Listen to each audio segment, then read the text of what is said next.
ನಾಡಿನ ಅಧಿದೇವತೆ ಚಾಮುಂಡಮ್ಮನ ಪ್ರಾರ್ಥಿಸುತ್ತಾ ರಾಮನಗರದ ಹಳೆ ಬಸ್ ಸ್ಟ್ಯಾಂಡ್ ಬಳಿ ಇಬ್ಬರು ರೈತ ನಾಯಕರು,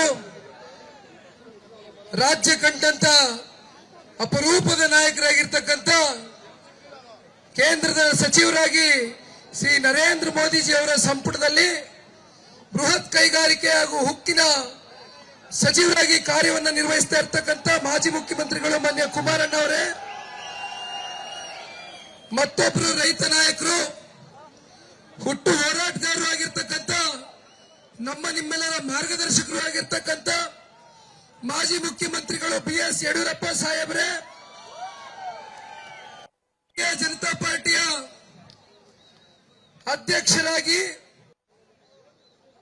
ಹಲವಾರು ಸಮಯದಿಂದ ಸಂಘಟನೆಯಲ್ಲಿ ಅವ್ರದಾದಂತ ಭಾರತೀಯ ಜನತಾ ಪಾರ್ಟಿಯ ಕಾರ್ಯಕರ್ತರಿಗೆ ಶಕ್ತಿಯನ್ನು ತುಂಬಿಸಿ ಇವತ್ತು ಸದನದ ಒಳಗೆ ಸದನದ ಹೊರಗಡೆ ಅತ್ಯಂತ ಕ್ರಿಯಾಶೀಲರಾಗಿ ಶಾಸಕರಾಗಿ ಅವರ ಕಾರ್ಯವನ್ನು ನಿರ್ವಹಿಸ್ತಾ ಇರ್ತಕ್ಕಂಥ ನನ್ನ ಸಹೋದರ ಸಮಾನರಾಗಿರ್ತಕ್ಕಂಥ ಬಿ.ಐ. ವಿಜಯೇಂದ್ರ ಅವರೇ, ಮತ್ತೊಬ್ಬರು ಮಾಜಿ ಉಪಮುಖ್ಯಮಂತ್ರಿಗಳು ಅಶ್ವಥ್ ನಾರಾಯಣ್ ಸಾಹೇಬ್ರೆ,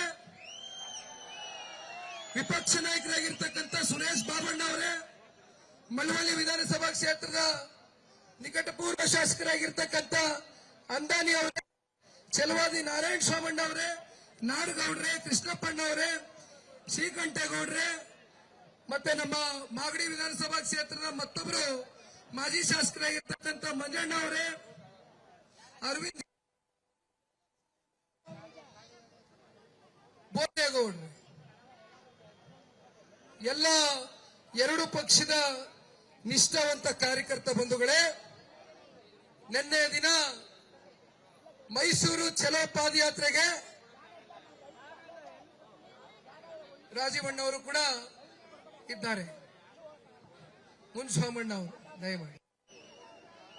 ನಿನ್ನೆ ದಿನ ಮೈಸೂರು ಚಲೋ ಪಾದಯಾತ್ರೆಗೆ ಕೆಂಗೇರಿನಲ್ಲಿ ಇಬ್ಬರು ನಾಯಕರು ಚಾಲನೆಯನ್ನು ಕೊಟ್ಟಿದ್ದಾರೆ.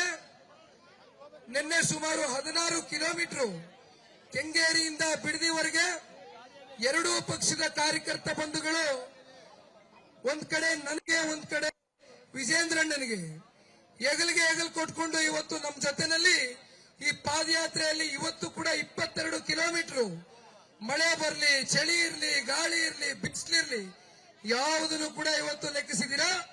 ಈ ಒಂದು ಪಾದಯಾತ್ರೆಯನ್ನು ಒಂದು ಯಶಸ್ವಿಗೊಳಿಸತಕ್ಕಂಥ ನಿಟ್ಟಿನಲ್ಲಿ ಇವತ್ತು ಮೈಸೂರಿನವರೆಗೂ ಹಮ್ಮಿಕೊಂಡಿರ್ತಕ್ಕಂಥ ಈ ಒಂದು ಪಾದಯಾತ್ರೆಯಲ್ಲಿ ಸಹಸ್ರಾರು ಸಂಖ್ಯೆಯಲ್ಲಿ ಇವತ್ತು ರಾಮನಗರ ಜಿಲ್ಲೆಯಾದ್ಯಂತ ಕನಕಪುರ, ಮಾಗಡಿ, ರಾಮನಗರ ಹಾಗೂ ಬೆಂಗಳೂರು ಸೇರಿದಂತೆ ರಾಜ್ಯಾದ್ಯಂತ ಹಲವಾರು ಜಿಲ್ಲೆಗಳಿಂದ ಈ ಒಂದು ಪಾದಯಾತ್ರೆಯಲ್ಲಿ ತಾವೆಲ್ಲರೂ ಕೂಡ ಪಾಲ್ಗೊಂಡು ನಮಗೆ ಒಂದು ಹೊಸ ಹುಮ್ಮಸ್ಸು, ಒಂದು ಶಕ್ತಿಯನ್ನ ಇವತ್ತು ಈ ಪಾದಯಾತ್ರೆಯ ಮೂಲಕ ತಾವೆಲ್ಲ ಏನು ಕೊಟ್ಟಿದ್ದೀರಿ.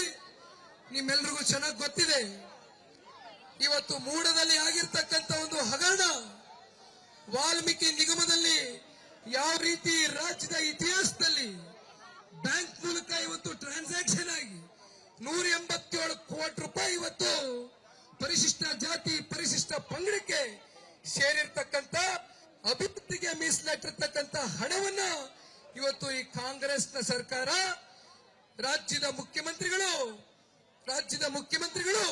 ಇವತ್ತು ತನ್ನನ್ನ ತಾನು ಸಮಾಜವಾದಿ ಅಂತ ಹೇಳ್ತಾರೆ. ಆದ್ರೆ ಇವತ್ತು ರಾಜ್ಯದ ಜನತೆ ನಿಮ್ಮ ಸಮಾಜವಾದದ ಬಗ್ಗೆ ಪ್ರಶ್ನೆಯನ್ನ ಎತ್ತಕ್ಕಂಥದಕ್ಕೆ ಇವತ್ತು ನಿಮ್ಮ ಮೂಡದ ಹಗರಣ, ವಾಲ್ಮೀಕಿ ನಿಗಮದ ಒಂದು ಹಗರಣ ಇವತ್ತು ನಮ್ಮ ಕಣ್ಣು ಮುಂದೆ ಬೆಳಕಿಗೆ ಬಂದಿದೆ. ಎರಡು ಪಕ್ಷದ ಶಾಸಕ ಮಿತ್ರರು ಸದನದ ಒಳಗೆ ಸದನದ ಹೊರಗೆ ಎರಡೂ ಕಡೆ ಇವತ್ತು ಕಾಂಗ್ರೆಸ್ನ ವಿರುದ್ಧವಾಗಿ ಈ ಭ್ರಷ್ಟ ಕಾಂಗ್ರೆಸ್ನ ಸರ್ಕಾರವನ್ನ ರಾಜ್ಯದ ಮುಖ್ಯಮಂತ್ರಿಗಳು ಏನು ನೇರವಾಗಿ ಇವತ್ತು ಹಗರಣದಲ್ಲಿ ಸಿಲುಕಿದ್ದಾರೆ, ಅವ್ರನ್ನ ಇವತ್ತು ಕಿತ್ತೊಗೆಯವರೆಗೂ ಈ ಒಂದು ಹೋರಾಟ ಇದೇ ರೀತಿ ಮುಂದುವರಿಸ್ತೇವೆ ಅಂತಕ್ಕಂಥದನ್ನ ಈ ಸಂದರ್ಭದಲ್ಲಿ ತಿಳಿಸ್ಲಿಕ್ಕೆ ಬಯಸ್ತೇವೆ. ಅನುಕ್ಷಣದ ಸುದ್ದಿಗಳಿಗಾಗಿ ವಿಸ್ತಾರ ನ್ಯೂಸ್ ಯೂಟ್ಯೂಬ್ ಚಾನೆಲ್ ಸಬ್ಸ್ಕ್ರೈಬ್ ಮಾಡಿ. ಹೊಸ ಸುದ್ದಿಗಳ ನೋಟಿಫಿಕೇಶನ್ಗಾಗಿ ಬೆಲ್ ಐಕಾನ್ ಕ್ಲಿಕ್ ಮಾಡಿ. ಲೇಟೆಸ್ಟ್ ಅಪ್ಡೇಟ್ಸ್ಗಾಗಿ www.vistaranews.com ವೆಬ್ಸೈಟ್ಗೆ ವಿಸಿಟ್ ಮಾಡಿ. ಅಂಗೈಯಲ್ಲೇ ಜಗತ್ತಿನ ಸುದ್ದಿ ತಿಳಿಯಲು ವಿಸ್ತಾರ ನ್ಯೂಸ್ ಕನ್ನಡ ಆಪ್ ಡೌನ್ಲೋಡ್ ಮಾಡಿ.